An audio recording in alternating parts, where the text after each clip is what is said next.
스갱이의 일기장입니다. 그 후로 수프만 생각했다. 요시다 아스히로.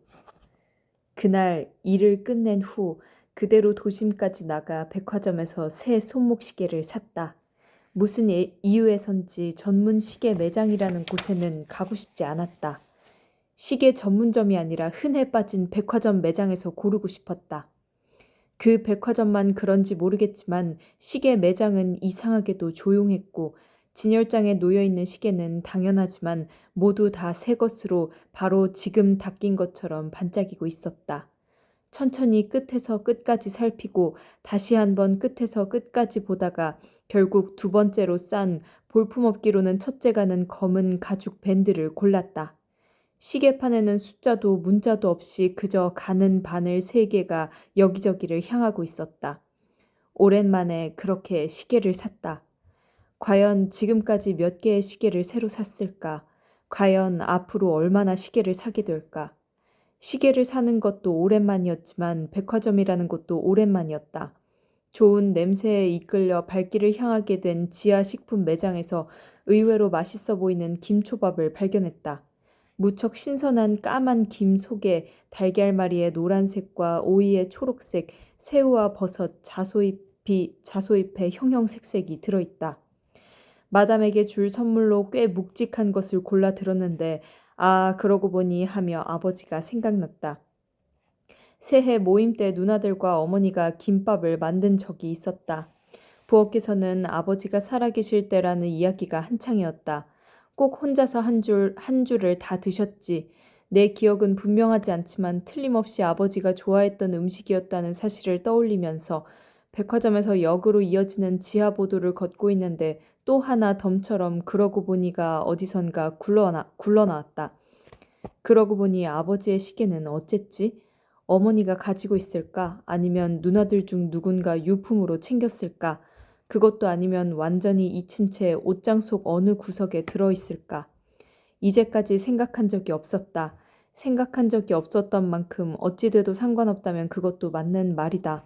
그러고 보니가 굴러나왔더라도 그대로 금방 잊을 때도 있고 잊었다는 것 자체를 깨닫지 못하고 넘어가는 일도 비일비재하다. 일을 마치고 돌아가는 인파에 떠밀리며 그러고 보니 하며 잊었던 것을 반추했다.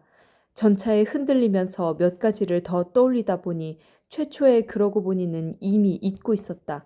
그게 뭐였더라 하며 창 너머로 흘러가는 경치를 쫓는데 마침 탄 것이 급행이라 경치도 기억도 점점 멀어져 간다. 그러다가 환승역에 도착해 늘 타던 노면전차로 갈아타려고 플랫폼에 섰다. 전차가 오지 않아서 무심코 쳐다본 역 게시판에 또 하나 그러고 보니라고 얘기하고 싶어질 스키분의 시네마의 포스터가 붙어 있었다. 요즘 완전히 뜸했네. 3주쯤 아니 어쩌면 한 달쯤 안 갔다. 수프 만들기에 너무 열중한 나머지라기보다 영화 속에서밖에 만날 수 없었던 동경하는 사람을 지금은 역 앞 메밀국수 집에서도 만날 수 있기 때문에 일부러 영화관에 발길을 할 이유가 없다. 하지만 포스터 구석에 다음 상영을 알리는 고지가 있었고 거기에서 휘파람이라는 제목을 발견하자 그 예의 바른 청년이 내가 건넨 리스트대로 필름을 사들이고 있는 게 어쩐지 미안해졌다. 상영 날짜를 확인해 보니 마침 시간이 맞는다. 마중이라도 나오듯 노면전차가 천천히 플랫폼에 들어왔다. 네 번째 휘파람. 영화는 지극히 단순하다. 이렇다 할 사건도 일어나지 않고 무대도 장면도 크게 바뀌지 않는다. 지금도 믿을 수 없는 것 중에 하나인데 매주 새로운 영화가 개봉되던 시대에 만들어진 것이라 상영 시간도 짧아 3번만 보면 모든 장면이 머릿속에 남는다. 그래서 아오이 씨가 등장하는 불과 15초 동안만 시선을 집중하면 되는데 어째선지 그 변함없는 화면에서 눈을 뗄 수가 없었다. 이 영화는 옛날 레코드판으로 치자면 B면에 해당하는 것이다. 아오이 씨뿐만이 아니라 출연자 대부분이 지금까지 이름을 남기고 있는 사람이 없다. 그도 어쩔 수 없다고 여겨질 만큼 평범한 연기이긴 하지만 지금 시점으로 보면 왠지 리얼리티가 살아있어서 반세기 전의 서민 생활에 어느새 나 자신도 푹 빠지고 만다. 벌써 완전히 잊었지만 나는 언젠가 영화 대본을 쓰고 싶어 했던 적이 있다. 그것은 어쩌면 이 휘파람같이 지극히 평범한 마을 사람들을 그리고 싶었는지도 모른다. 아무 일도 일어나지 않고 움직임도 없지만 그래도 역시 끊임없이 변해가는 것이 있는, 그래서 변하지 않는 것과 변해가는 것 사이에서 무력한 마을 사람들은 종종 길을 헤매다 말을 잃는다. 바로 그때 휘파람이 들려온다. 벌써 네 번째인데, 아니 네 번째라도 반드시 등장한다. 그것이 영화의 대단한 점이다. 15초밖에 안 되지만 아오이 씨가 분한 야구 모자를 쓴 소년이 석양으로 물든 거리를 휘파람을 불며 지나간다. 그 청량한 울림이 말을 잃은 마을 사람들의 귓가를 적신다. 15초 중 불과 3초쯤 오른쪽에서 왼쪽으로 걸어가는 소년의 옆 얼굴이 느닷없이 스크린을 올려다보는 객석의 아오이 씨의 얼굴로 바뀌었다. 흑백 영화인데 모자가 녹색으로 변했다가 곧바로 야구 모자로 돌아왔다. 수요일, 손목시계를 봤다. 오후 4시 30분. 준비는 끝났다. 아오이 씨의 집까지는 30분쯤 걸리니까 5시 조금 넘어 도착해 그때부터 천천히 수프를 만들기 시작하면 된다. 리수군의 흉내를 내서 창문을 살짝 열고 옆에 십자가를 바라보면서 시계 태엽을 감는 신용을 해보지만 유감스럽게도 내가 산 시계는 겉보기에는 고풍스럽지만 태엽을 감을 필요가 없는 배터리 방식이다. 그래도 결국 시계에 눈이 가버렸다. 마침내 계획을 세우고 만다. 4시 40분에 아파트를 나가 4시 47분에 역 앞 꽃집에서 프리지어를 산다. 4시 58분에 전차를 타고 5시 10분에 역에 도착. 거기서부터 걸어서 5분. 5시 15분에 아오이 씨의 집에 도착해 현관에서 프리지어 꽃다발을 건넨다. 그런 치밀한 계획을 세우고 있는데 살짝 열린 창틈으로 보이는 거리에 많이 본 사람이 움직이는 게 느껴졌다. 자세히 보려는데 사각지대로 사라졌다. 그러나 금방 그 사람이 리스군이 아닐까 하며 귀를 기울이고 있으려니 과연 익숙한 소리가 현관 너머로 들림과 동시에 초인종이 울렸다. 문을 여니 그곳에는 역시 리스군이 서 있었다. 그런데 또 한 사람, 그의 뒤로 꽃다발을 든 아오이 씨가 있었다. 설마 아오이 씨가 내 아파트에 오다니. 꿈에도 생각해보지 못한 일이라 그것만으로도 충분히 놀랐지만 이거 받아요 하며 건네받은 꽃다발이 프리지어라는 사실에 얼굴을 꼬집고 싶어졌다. 갑자기 와서 미안해. 하지만 내가 완전히 건강을 찾아서 일부러 병문안을 오게 하는 것도 그래서 리스군에게 데려가 달라고 부탁했어.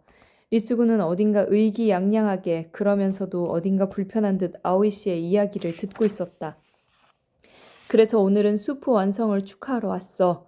아오이 씨가 그렇게 말하자 리스군은 그럼 저는 이만 하고 돌아가려고 했기 때문에 나는 곧바로 그의 어깨를 잡고 안 돼, 리스군이 도와줘야지 하고 순식간에 말을 지어냈다. 죄송합니다. 어질러 있지만 들어오세요. 두 사람을 부엌 테이블로 안내했다. 리스군은 방 안을 둘러보더니 정말 어지럽네요 라며 너무나 당연하게 쓸데없는 말을 했다. 그래도 아오이 씨와 단둘이만 있는 게 너무 부끄럽기 때문에 서둘러 말했다. 리스군은 차를 맛있게 타지. 그것은 그저 둘러댄 말이 아니다. 리스군이 타는 맛있는 차는 가출 중이었던 그가 마스터한 유일한 성과라고 할 수 있었다. 어쩔 수 없네. 치켜 세워진 것이 그런대로 나쁘지 않았던 건지 싱크대 앞에 서서 그는 아버지와 아주 닮은 빠른 손놀림으로 주전자에 물을 붓기 시작했다. 대단하네. 아오이 씨가 마담처럼 방실방실 웃었다.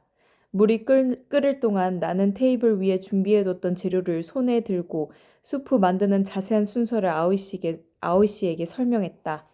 나는 정말 조금만 더 손을 본 것이고 대부분은 아오이 씨의 수프 만드는 방법과 다름이 없었다. 어머 오리이군, 그거 새 시계지? 설명 도중에 아오이 씨가 내 손목을 보면서 갑자기 그런 말을 했다. 잘 보셨네요.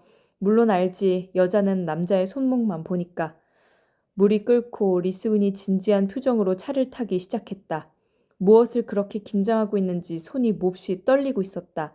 내 손을 보지 말아주세요. 지금 아주 중요한 순간이라고요. 물을 붓는 동안에도 그의 떨림은 멈추지 않았다. 미안해. 아오이 씨는 리스군에게 사과하고 내 손목을 보며 흐뭇해했다. 그 시계는 아니요. 이건 유감스럽게도 태엽을 감는 게 아니라 나는 결국 이상한 말을 내뱉고야 말았다. 그래요? 내 건 태엽을 감는 건데. 아오이 씨는 파랑과 흰색의 스트라이프 셔츠 소매를 올려 이것 봐요 하며 자신의 손목시계를 나와 리스군에게 보여줬다. 그것은 백화점 진열장에 놓여있던 것과는 완전히 다른 군더더기 하나 없는 소박한 시계였다. 하얀 시계판에 빨갛고 조그만 숫자가 있고 긴 바늘이 은색, 짧은 바늘이 검은색이다. 그 바늘도 다른 것보다 짧아 어쩐지 멋져 보였다. 좀 더 긴 것을 사용했는데 몇 번이나 고장나서 고치고 또 고쳤어. 이따금 밥 주는 걸 잃어버려서 말도 안 되는 시간이 되어 있기도 하고 오리군의 것은 배터리라 늘 정확하겠지만 내 시계는 내버려두면 7분이나 빨라져요. 고쳐놔도 어느새 빨라져 있지. 아오이 씨는 자신의 시계를 물끄러미 바라보다 4시 52분 간결하게 말하고 어때요? 하며 내 손목으로 시선을 옮겼다. 나는 서둘러 내 시계를 확인하고 예, 그러니까 4시 45분입니다. 라고 대답했다. 분명 거기에는 7분의 차이가 있었다. 그렇죠? 내 시계는 세상보다 7분 빨리 가요. 나 혼자만 앞으로 나아가고 있지. 아니요. 이젠 완전히 말버릇이 된 것 같다. 7분 정도는 아무것도 아니죠. 저는 더... 드세요. 리스군이 찻잔을 하나씩 테이블 위에 놓고 오래 기다리셨습니다. 라고 하자 고마워요. 수고했네. 라는 말이 테이블 위를 겹쳤다. 아오이 씨는 찻잔을 들면서 내 쪽을 봤다. 더라니 뭐가요? 내가 말을 걸었던 게 신경 쓰였던 모양이다. 아니요, 그게 더 멀다고 해야 하나. 나는 아무래도 말이 잘 나오지 않았다.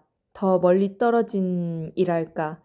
맞아요. 오리 씨는 멀리 떨어진 여자친구와 원거리 연애 중이에요. 리수군이 또 쓸데없는 말을 해버렸다. 어이! 나는 리수군을 노려보며 살짝 고개를 저었다. 그러자 아오이 씨가 그러고 보니 2주 전쯤에 스키분의 시네마에 갔는데 갑자기 화제를 바꿔 영화관 이야기를 했다. 그런데 그날은 오리군이 안 왔더라. 예. 그래서 내가 마음에 걸리는 게 있어서 그 영화관 청년에게 물었지. 저에 대해서요? 아니, 그게 아니라 영화에 대해. 요즘 스키분의 시네마에 걸리는 영화가 죄다 나의 뭐라고 해야 좋을까. 내가 잘 아는 사람이 나오는 영화라. 나는 숨을 한 번 크게 들이마시고는 고개를 끄덕였다.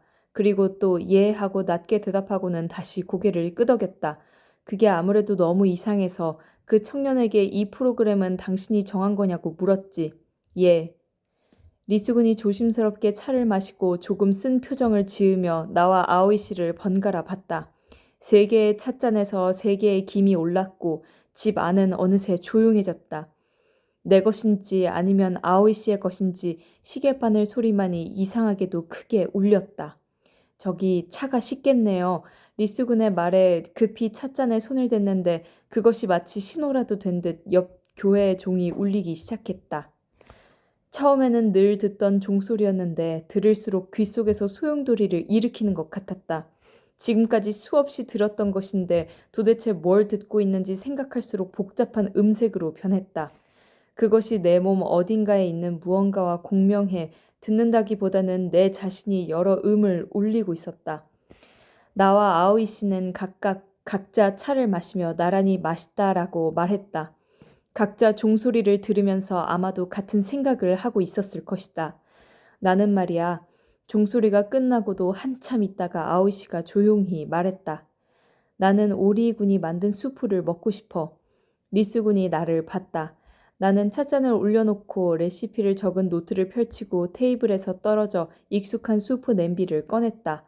리스군이 모리타군의 공중돌기 얘기를 시작했고 아오이 씨는 그 얘기를 웃으면서 듣고 있었다. 나는 손목시계를 풀어 두 사람이 알아차리지 못하게 조심스럽게 시계 바늘을 7분 앞으로 보냈다. 오후 4시 58분을 5시 5분으로. 그것이 바른 시간의 흐름에서 벗어난 것이라고 해도 상관없었다. 이 시간을 잊지 않을 것. 오후 5시 5분. 나는 아직 이름 없는 새로운 수프를 만들기 시작했다.